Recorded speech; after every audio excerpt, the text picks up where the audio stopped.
Hello, everyone. Welcome to Heart Conversation. Today, I have Keannae. She's coming into our studio today, and we're just really sitting down to have a conversation with each other. I believe that everyone has a story, so I would like to spend time today to listen to her story. So, without further ado, I'd like to introduce to you Keannae. McCullough is in the studio. If you would please say hello to everyone, Ken. Yes, absolutely. Thank you, Julie. Yes, my name is Keannae McCullough, and I live in Canada in the West Coast, Vancouver suburbs. So the actual town that I'm in is called Maple Ridge, and it's a little more, um, but more closer to the mountains and trees and very green, and it's quieter. So it's beautiful. I love it here. I'm always looking forward to see Canada, especially in the winter time. But I Oh, know yeah. a lot of you, You yeah, like it's very snow? exciting. No, I like to see it. I like to stay inside and watching it. But I've heard a lot of our friends living in Canada, um, Hmm. winter time tend to be very cold and it has a lot of crazy stuff happening. So, how long have you lived in Canada? Have you lived in Canada your whole life? No, I was born in the Philippines, a place called Quezon City, Mhm, and I moved when I was 5 to the U.S. Seattle mhm, because my dad's a mining engineer, and he worked in the mines in the Philippines, in different towns, and he wanted to go to the U.S., so he went landed in Seattle and took some courses at the University of Washington mhm. to kind of see what North America was more like for mining and engineering. And when he went there, it was actually a very interesting story because while he was looking for a place to stay at the university, this gentleman approached him who was a Quaker. I don't know if you guys know what a Quaker is. It's a type of uh, kind of a um, religion and type of people. So he had his huge home in the university district, and he had actually built a lot of the homes in that area in Seattle. And his wife had passed, and so he needed somebody to sort of help him with things. And so he asked my dad, "Well, if you're willing to help me with things that I might need, and the yard or whatever, you can just stay with me for free." And to make a long story short, then my mom got sponsored, and my older sister, and then myself. Mm. So he became our grandpa, and we stayed with him, and we visited. After we moved to Canada, we always visited. He was really family, and yeah, because he had no children, and he had family in Seattle, but wasn't that close. So we became his family, and it was really sweet, you know. How is it like growing up, moving from one country to the other? Well, it was, I think, because I was young, it wasn't as bad. Like, it was easy. Like my aunt brought me over. She decided to move to Canada, and so I came with her, and then Mom always said, you speak English. I mean, all of the Philippines, everybody speaks English anyway. But she said, don't, we're all going to speak English here at home and try to get used to speaking to each other so that when we're out, Mhm. we're not speaking a different language so that people, you know, sometimes people feel uncomfortable, when you speak a different language around them.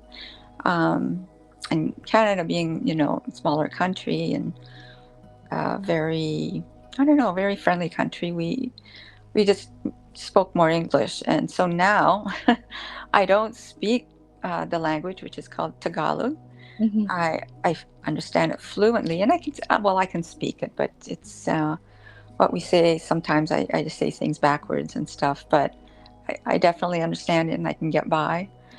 And So that made things, as I was growing up, speaking, being able to speak the language, was definitely an asset, because then, I was growing with other small kids, and as you know, you learn the language. I was learning it the same way, and I knew it. So Mhm. I think, I mean, we grew up in small towns, because engineering and mining is all kind of small towns. So I mean, we were the only sort of, it's funny to say, we were the only other looking type people outside of the Chinese. There was always a Chinese family that owned a Chinese restaurant in the small towns. And so it was kind of funny that way. Are you guys part of the Chinese? No, no. Yeah. So my dad just, he works in you know, mining Yeah. businesses and companies. Yeah. So it's like it's because everywhere there's Chinese restaurant here and there, so we all kind of like the Asian group, and Yes. we're all called Chinese. We're like Chinese people. So Yeah. that's what I was opposed to.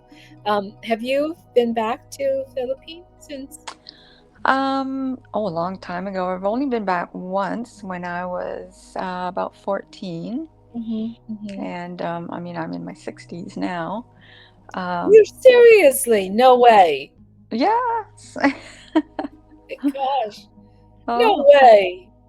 I thought you knew my age, Julie. No, I didn't. I honestly didn't. Oh, I guess there You. are trivia people kind of do. So I guess, yeah. So yeah, a long time ago, but it, oh shoot, now I forgot. What did you ask? Okay, we could just keep. No, no, no, because I was asking whether or not you have visited the Oh, Philippines. yes, right. Yeah, I visited at 14, and I, uh, I, it was quite different, obviously, from what I remembered as a child. So, in the Philippines, you can go to nightclubs, at certain ages, and I met all my cousins and things, and we went all over the Philippines. When you tend to live there, I mean, we were only there. I mean, I was obviously only there for a short time, and so I was visited a lot of things in the Philippines, and got to know, sort of the highlights in the tourist area, and then getting to know my relatives and things like that. So Mm, it's been the only time. So when I had my daughter, I always thought, oh, I have to, take her, and we'll have to go. And it just never happened, because I ended up a single mom. So, mm, of course, it's harder to do that. You have to work. yeah, yeah, Yeah. too. What's interesting things that happen in lives that you want to share with us? Your career, where have you gone? Where have you visited? Well, I've been all over the place, like I say, with my dad. I mean, when I was probably around 6 or so, 7, right, one of my dad's first things that he did when he moved to Canada, we went to Pine Point, Northwest Territories. Mm, So very, very cold. The snow is up to the roof. It's like way out there, and I remember, I think, going uh, just to school. Maybe I was in maybe a sort of a kindergarten, grade 1 kind of class, and um, when I first went there, I used to walk around, and I was wondering, why am I seeing people that are barefooted? Like, who's walking around in the snow and this cold barefooted? Well, as I met the kids around my area, they kind of laughed, and they said, "No, see what we're wearing? We wear these mucklucks, these leather booty things that the natives, there's a lot of natives in that area, and they're all beaded and made of, hide from either seal or whatever, and so their print goes through, and it looks like barefoot, but it's their little muckluck boots, and so I ended up getting one, and yeah, it was very interesting, and learning sort of a few little cultures and stuff like that, and we were there for probably just a few years, and then we moved to the BC. So most of my life ended up in British Columbia after that. I Yeah. see. What have you done in life in terms of career-wise? Well, I ended up becoming a nurse. I was in Trail at the time. I graduated from Trail. It's a town in the Hmm. Kootenay area in BC, and I took up nursing, and I graduated as a licensed practical nurse. It's like the assistant nurse or whatever from, where maybe the US, I'm not sure what they're called there, assistant nurses. Just nurses, yeah. Yeah. So, Nurse assistants. um, yeah. So I graduated from that, and through the years, we upgraded, and now the nurses, the licensed practical nurses are way more involved than they used to be when I first graduated. And also the RNs are way more involved in healthcare than they ever were when, back in the day. They're doing a lot more work that the doctors used to do, and we're doing a lot more work of what the nurses used to do, the Mhm. RNs. So things have come a long way. And but when I became a single mother, I moved from the Kootenays to Vancouver to be with my mom and dad, and I had my daughter with me, which she was around 5 at the time, or around 3 or 5.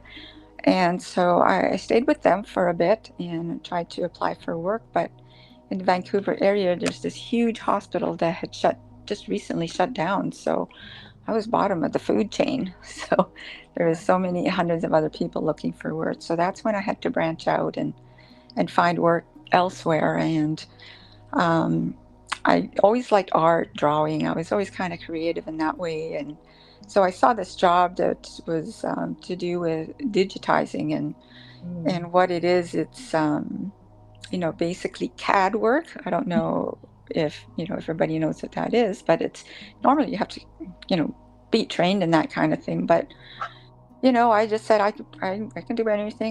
I learn fast. I'll try whatever it takes, and they hired me. So what I ended up doing was just actually, big sheets of paper was connecting. We were working for BC Hydro, so I was just basically connecting the towers with addresses. Mm.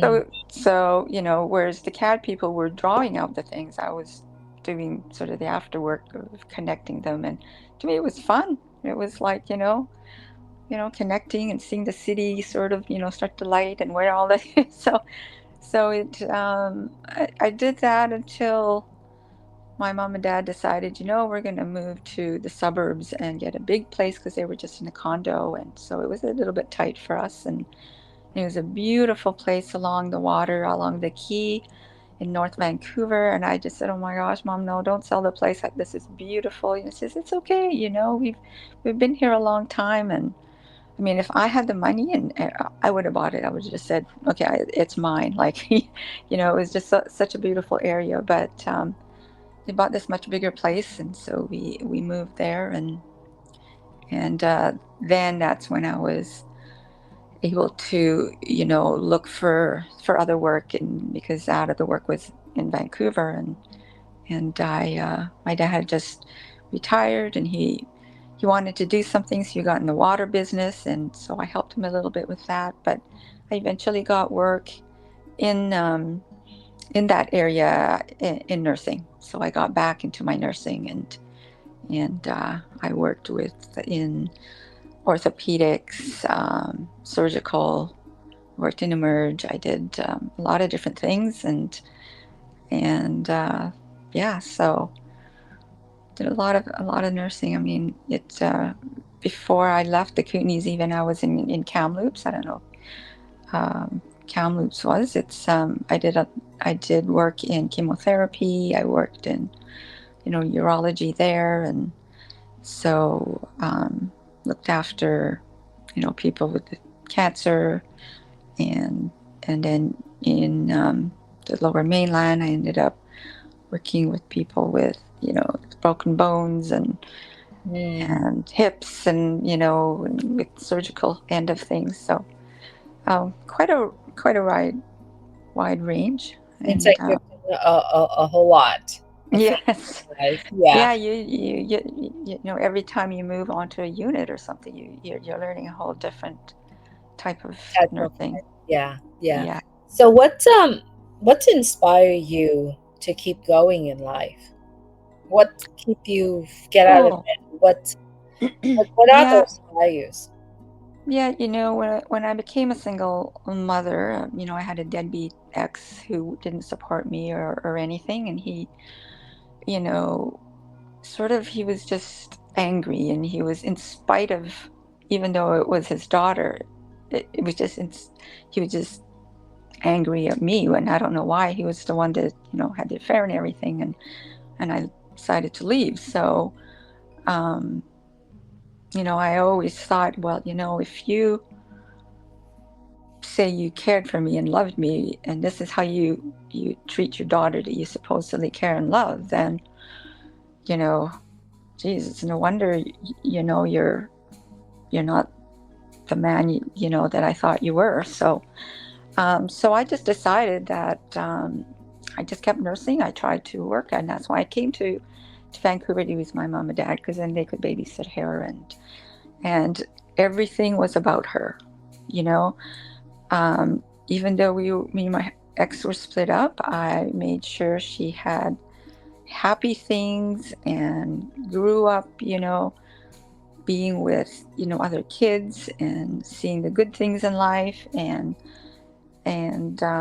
we tried to, our small family that we were, but we had friends that, and I had friends that really supported me and tried to always make things, happy and whatever. So she got into dance. I know your daughter is into dance. She got extremely involved into dance. Thank you. She started at, I think, about 6 or so, and started ballet, got into jazz, got into theater, got into, tap. Like, as she was growing, she did it till she graduated from high school, Mhm. and she even got into the football cheerleading team, and she, afterwards, and she's got into the lacrosse, cheerleading team. Yeah. So, but I mean, she always knew that wasn't, going to be forever thing, Yeah. but she really enjoyed it. She met people like, you know, um, we would go to concerts like Janet Jackson and all this thing. We were always just looking at the backup dancers and everything Yeah. like that. And Yeah. yeah, she really loves that whole scene. And she thought, well, maybe if she did do that, she'd just want to be a backup dancer for some famous, Yeah. musician or whatever. But yeah, she was my reason to keep going, and keep keep her seeing a positive thing in life, and not the bad stuff that would happen. Like, when she was a cheerleader for the major football team here in Vancouver. My ex found out that she was a cheerleader, and he says, "Oh, can I get tickets? I would love to see you," and all this stuff. And she said, "Okay, I'll leave you tickets at the whatever, the gate and stuff." Mhm. And she kept looking for him, pregame, halftime, whenever. And she finally sees him, like, after halftime, which was kind of ridiculous. But so she got excited, because she really sees him, and I mean, he has open. Like, I had no rules to what he wanted, as many times as he wanted to see her. Mhm. And then she runs, we go out, we were looking for him and everything, and he was gone. Mm. And so he really just just wanted to see, I guess, what she was up to and what she looked like, and left. But she was extremely disappointed that that affected her, for a while, and she realized that he was really not. a father figure Yeah. for her. Yeah. How do you deal with it? Like, how do you manage to raise your daughter on your own with the fact that, dad wasn't available for to see? How do you deal with that? I mean, it's Um, been frustrating for you. I mean, he did eventually move to Vancouver and remarry with somebody who didn't have kids, but she kind of pushed him. So I think two Christmases and maybe one other time, he Mhm. did see her. But to me, it was like handing her to a stranger because, didn't really talk to him. And for her, I mean, she never hung out with him or really got to know him. So she was uncomfortable. And I told her, It's up to you if you want to see him or not, or you can just talk to him on the phone, and she just decided, yeah, it wasn't, and I was never going to push her just because it was her dad. So I made sure she was comfortable with what she did, even if it came to her dad. Mhm. And we've just always been like that. We've been super close. We don't, you know, do anything. And she even talks to me, Mom, you should do this, do that, but only if you want to, Mom. Like, it's like, Yeah, yeah, yes, it's she after she was older, she encouraged me to meet people, and it was just something that was very important to us, that we respected each other's feelings. We respect, yeah, and we could talk to each other about anything. Like, as she grew, I mean, she would have parties and stuff, and and as she got older, I would, go pick them up from a nightclub or whatever. And, all the kids just, she goes with two and I come home with 20, in the car. But I became, sort of the mother of all her friends, male and female. Like, I saw sad things, some people just didn't really care where their kids were, mm, or didn't care if they ate, and, all kinds of things. And so it was really nice to get to know her friends, because they trusted me. And there were times I talked to her girlfriends or her guy friends, and I really liked it. It's because she had no siblings. Because I didn't remarry till, well, I did remarry later, but it was a 2-year relationship that it was a disaster, so I don't even include it, don't even count it. So, yes, so she basically grew up with, no siblings or anybody. So, yeah. um, I mean, How I old had two is she now? sisters, but, Yeah. How old is she now? she's 34, She's 34. Recently married?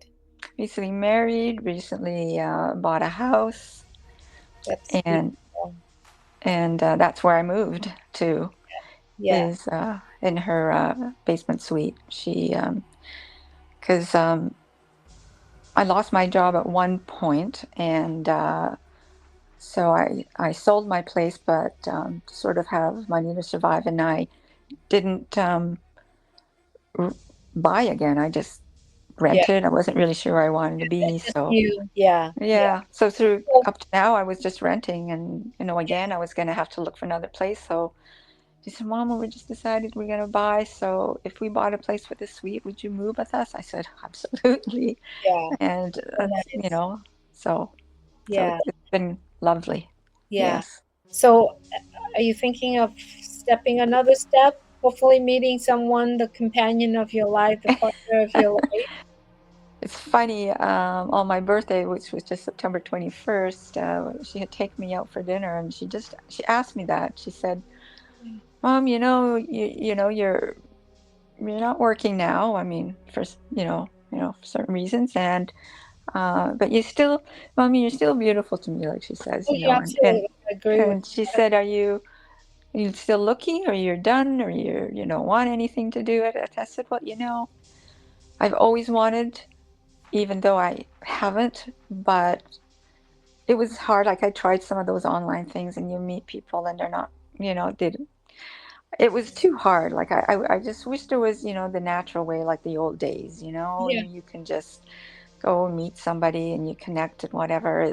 But it's harder these days because I find people just aren't as friendly, Hmm. Hmm. and if you're not in just a perfect, type of scene, it's harder to meet. And I and when I was on these online things, you put your age, you do this and that, and um, but the guys my age just look like my dad or my grandpa, and I just didn't quite feel it for them. Like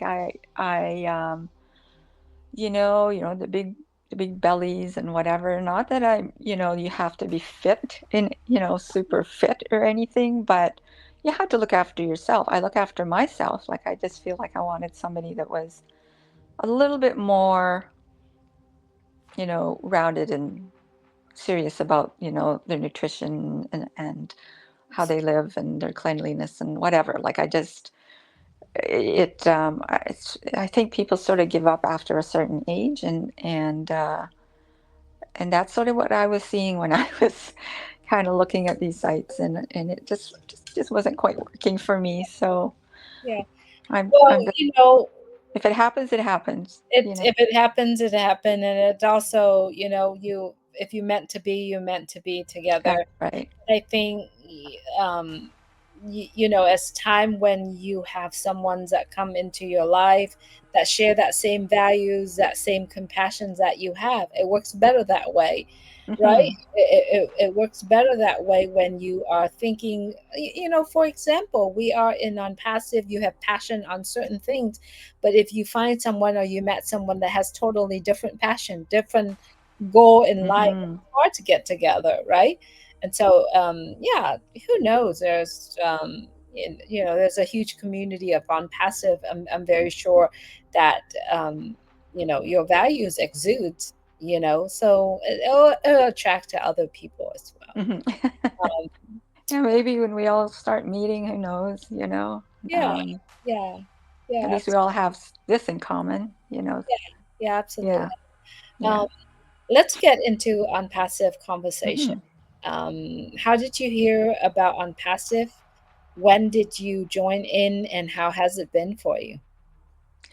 Well, I had done, being the single mom, I had done some online search to make money on, and because it was hard work with the, shift work and everything, and I was always hoping that I could just do less work and have something online that would compensate the money that I would take away from my nursing. But of course, you've heard all the stories, it's expensive, you lose money, you end up with product, and so I had just stopped one that was a water system.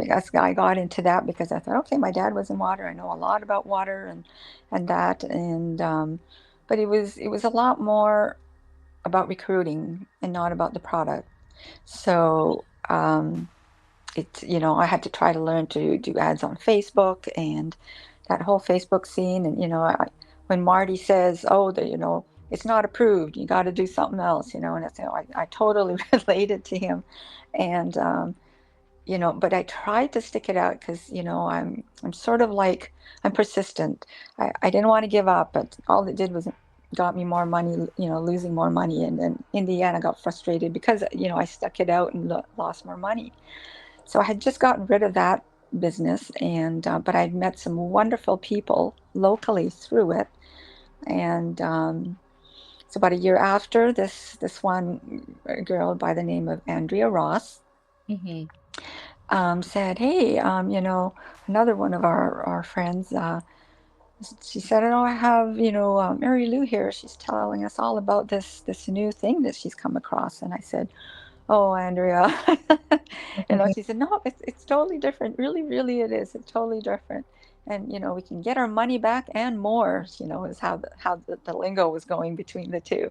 I said, "Get our money back that we lost on that stuff?" She says, "Absolutely, we could get our money back." and more. So this was what their pitch was with it, and so she said, "This is it." And so she said, "This is it. It's called on passive. You know, you just need to get in. It's only $97." And I said, "Really? Just $97? I don't have Mhm, to buy anything?" She says, "No, it's just like you're going to be a founder. It's only going to be around for who knows how long, and then that's it. It's like it's already been in the works. It's IT. It's all this." And I said, "Okay, if it's only $97, and I'm gonna make my money back and more, mhm, and I don't have to do any advertising or anything, mhm, um, I'll trust you." So I just jumped in. I had to think about it just overnight, mhm, and then I think I got in the very next day. mhm, So that was in 2021, mhm, mhm. January 2021. So I just celebrated my third year. Yes. Yeah, coming up, next year, fourth year. So it was something that I slowly sort of started to look into. Sort of Andrea and and our sort of group that got in had some people that were ma mainly around the BC area in Canada, but the one sort of kind of leader was from the UK. So Mhm.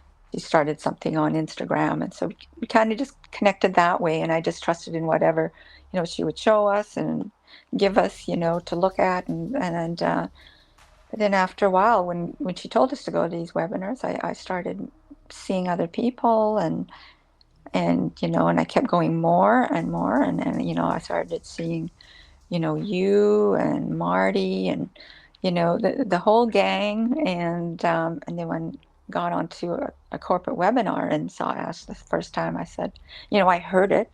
I heard everybody saying, "Oh, when you meet him, you see him. He's so humble. He's so this. He's so that." And when I saw him at the corporate meeting, it was so truly that, and that got me even more connected.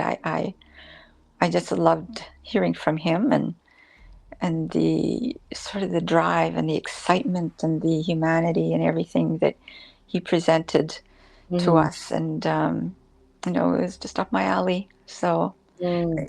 but now it's sort of I'm the kind of the person that's been really involved, and they've kind of like have been really quiet, and I don't know what's going on. Yeah, So I've tried to keep them up to date, and I hope they keep up.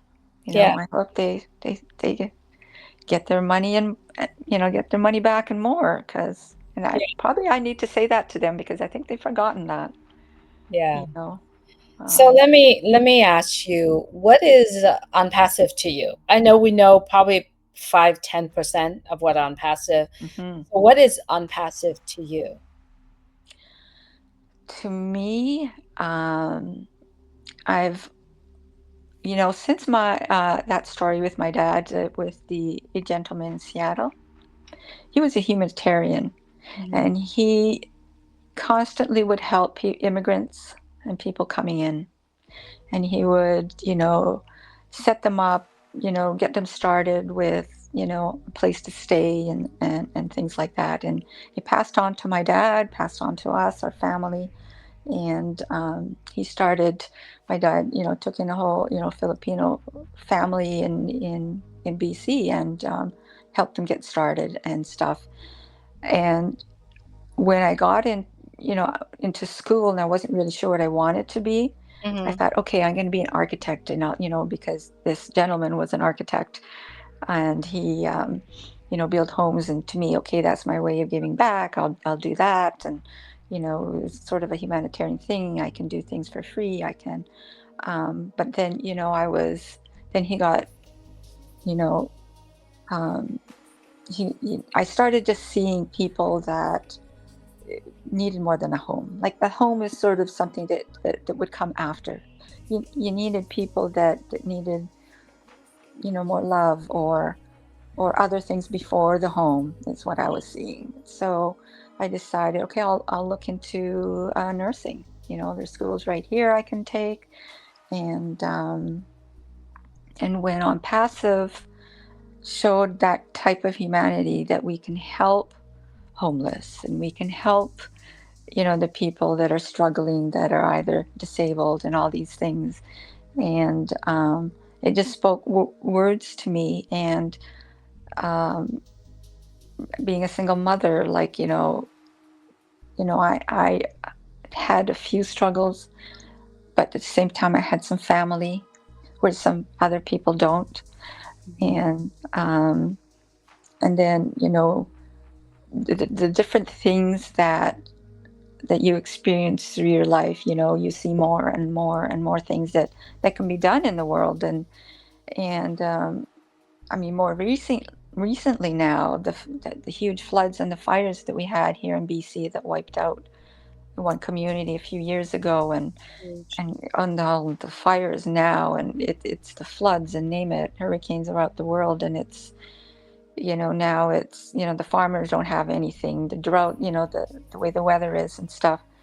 So I've gotten even bigger pictures in my mind. And what I want to do is, and I'm also an animal lover. So, Marty calls me the dog whisperer. So, because I just, I foster dogs, and mainly Shar.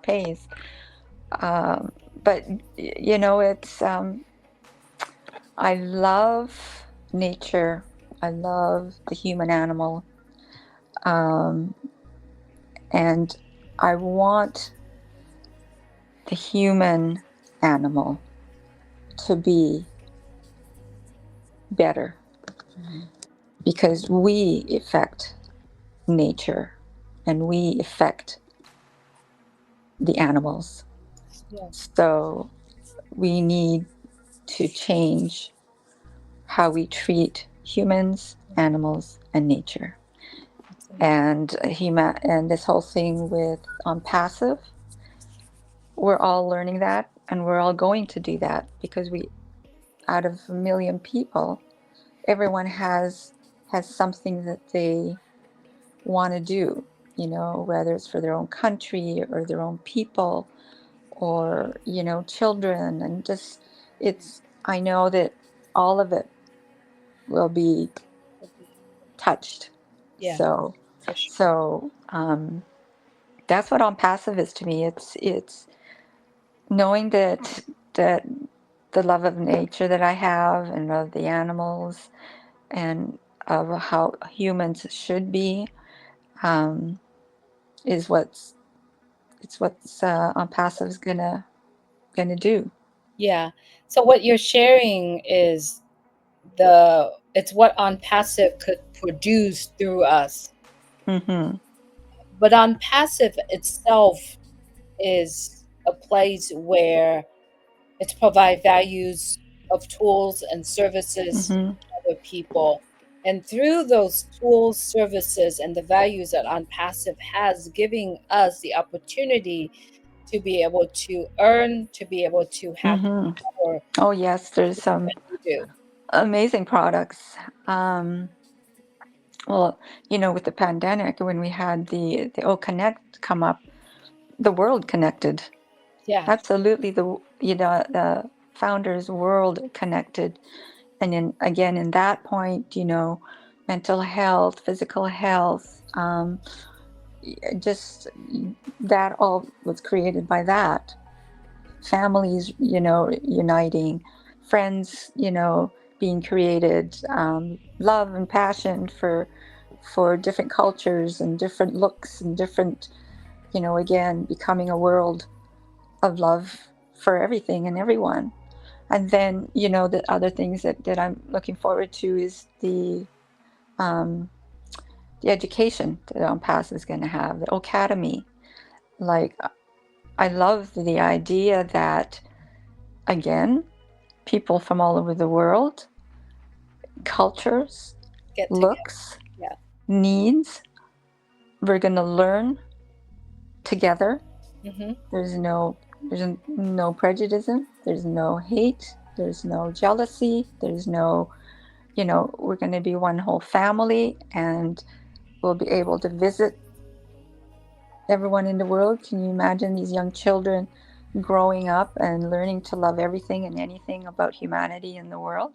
Like, it's again, everything just goes back to that for me. It's every single product goes back to that. Businesses, like there's, the human resources things, there's the creating, websites, domains, and all that kind of stuff. Again, that's going to help, each an individual person who wants to do a business that's passionate to them. And in the end, it's going to give the people what they need, no matter what it is, if it's a pencil or if it's a car. Yeah. So it's still making us happy. It's Yeah. something that will make us happy. Yeah. So and then the business, because it's one ecosystem, even that person trying to create everyone happy with their business is happy. You know Yeah. what I mean? Yes. Because it's Sure. less money, they have everything in there, they can even make money. So it's It's like I and say, it's everything is connected to making, people better people, and whatever their business is going to affect either the animals or the planets or the humans. So yes. um, I see it as a huge global thing happening. So when we talk about, you know the world is going to be shocked, and that we're going to change the world, and that means the air, the water, the land, the animals, the from everything. So the sun, the moon, it's because I know Ashley's got some things up his sleeve, and he did kind of hint us way back few years ago what his little projects were, and I mean, things that's going to help the children, like this thing, and there's even probably more that's going to help the children. There's things for women, that will help the women, and protect us, and give us and make us more outspoken, or give us rights, give us, be safe, whatever it is. And then for the men, like again, like it's gonna teach them, like our children, to teach to respect women and to respect men, and it's just like, who knows. I'm so excited because things are going to start moving fast now. It's, once we get going, this thing is going to come out, and we're going to just go, oh my God, oh my gosh. And then another thing's going to come out. And I know things that we weren't even told, and it's going to be mind blowing. It's, Yeah. I'm excited for that. And I'm excited for everybody here that's, passive, because whether you know it or not, hopefully you'll get connected. You have a part of this world to change, and to change the world also. Like, you're going to change from it, and you're going to change the world from it. And it's a legacy that will be passed down through generations, and you will end up teaching your generations Right. wonderful, happy, good things forever, con- continually. And sure, there's going to be some, things that we can't change everyone completely. We can change There's, one person at a time. yeah, it's one at a time. I'm going to just work around what's around me. And one of my goals is, I want to help farmers, because things are just not growing right. Either you're going to have to do indoors hydroponic things, or I like hemp. Hemp to me is a food. It's a resource of fuel. It's a You can build with hemp. It's environmental. It's strong. It grows easy. It's just everything, and that's something that we all need right now because these the planet needs better things for us to eat, for us to you know to build, safer things. There's so many things you can do with hemp, and it's very healthy. Yeah, it's And very natural. yes, it's very natural, and that's one of my things because anybody can do it. You don't have to be a genius to do that. You just grow it, and Yeah, then that creates a company or a business that will go, okay, we're going to get into building buildings, or okay, we're going to get into using hemp for nutrition, or we're going to use it for whatever. It's one thing that we'll develop more businesses out of, and healthier people out of, and just safer homes out of, or whatever. It's again, it's like being like on passive. You create one thing, and it just spreads into so many other things, yeah. and that's sort of, I guess, kind of how my vision went. Yes, yes. No, Yeah. it's really what you're saying. It's really describing the ripple effect of unpassive. You know, Mm-hmm. because of the things that unpassive is doing, giving us the opportunity, leading us into a way where we have a better world. It's literally shaping the planet and the humanity that's in it as well. And so, yeah, totally. I mean, that this is how we feel about it, how we see Mm-hmm. and passive. None of us sitting here and say, "Oh, I'm going to buy two houses and five cars." But all we doing is thinking about what we can do to make a difference in humanity. And so that's Mm-hmm. we are excited Yeah. and passive. Anything else you want to share with us? Oh, um, we just need to learn. Like I posted this, I say we need to learn to love Hmm. one another. Hmm. It's to respect and love one another, no matter who we are, what we are, and where we are, Hmm. because we need peace and love in Hmm. this world, and the world is crazy right now, and it's one person at a time. Say hi to somebody you normally wouldn't. Hmm. Be brave enough to stoop down and say hello to a homeless. Yes, Look up and respect the air you breathe and the beautiful view that you see. You exactly. know, um, say hi to a child that looks like they're very lonely or scared. You know, there's always ways to talk to somebody, and don't be afraid if you're in a crowd or you're in a party and you feel overwhelmed. Nobody knows that you're scared and overwhelmed.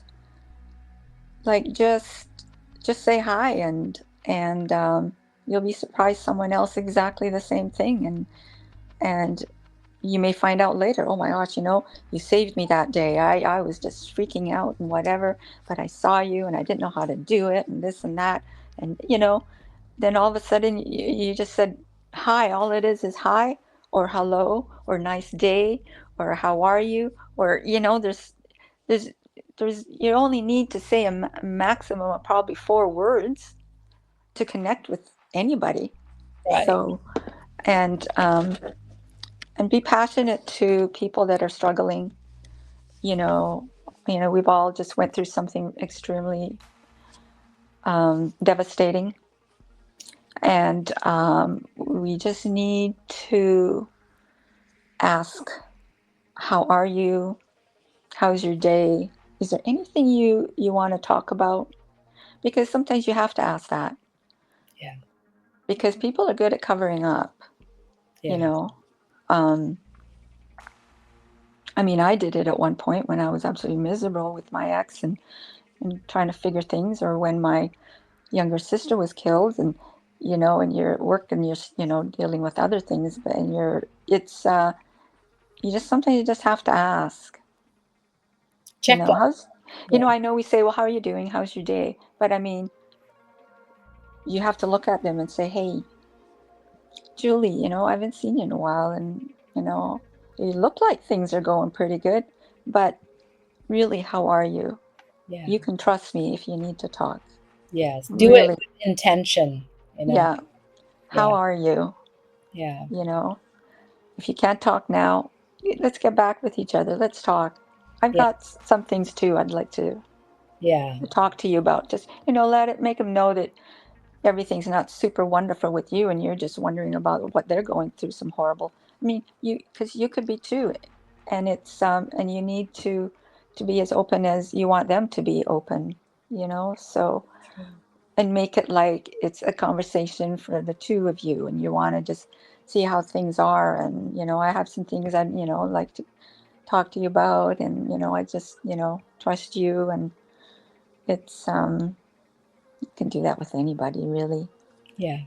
you know Find Absolutely. someone, yeah. Yeah. So, Show someone that you care and do that with intention. It's yeah, me you too. know Yeah. like, Well especially said. on passive, there's so many of us that Yeah. you've gotten to get to know. I mean, some people definitely are much closer than others, and but there's just find one person.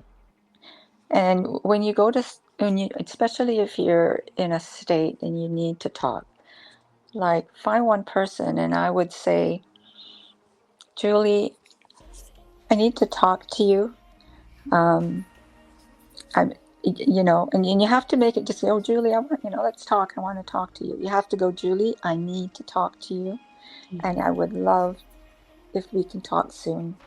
Mhm. Because if you just say, oh, let's talk, I want to talk, they're just going to think it's just the usual, but they'll get the message if you say it that way, Yeah. right? Yeah. Yeah. You say it with the need that you feel and that you have. I mean, I know it might be hard for some people to do it that way, but at least say, "Hi, Julie. I'd really like to talk to you." Um, and then you can just say, "The sooner the better." Even just that, I'm sure you would know that there's something. For sure. Reach out to So, someone. Yeah. Just make yeah. it you.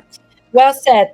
Thank you so much. No, you're I welcome, Julie. appreciate your time being here and just have a heart to heart conversation with me. I get to know you a little bit more. The people that watch this video get to know you a little bit more, and your passion of what you share here will connect with other people as well. And Hmm. thank you so much. Any Oh, last you're words? very welcome. Thank you, Julie. Thank Um, you so much. it's been fun. Yeah, I Yes. haven't talked this much in a long time. I know I'm passive usually. I'm just, Yeah. Yeah. but it's, yeah, it's Um, it's um, comfortable. It's yeah. and it's just one person or whatever. Yeah. It's I'm comfortable. glad you're here and I'm glad you share your story.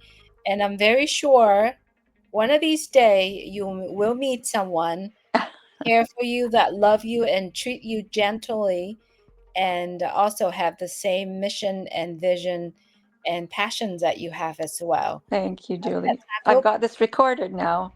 You, yes, yes. yeah, That you said it. someone will show up in your Yeah. path, and I believe it myself too. And so, yeah. All right. Thank you. Thank you for that. That's very Here with nice. your sister. Mwah. Love you. Stay Love you well. too. Love Love you. you forever. Thank you so Yes. much. Stay well. Yeah. Bye Thank bye. you, everyone, for watching. Have a great day. We'll see you next time on the next heart to heart conversation. Stay Bye, well. everyone. Love Bye. you all. Take care.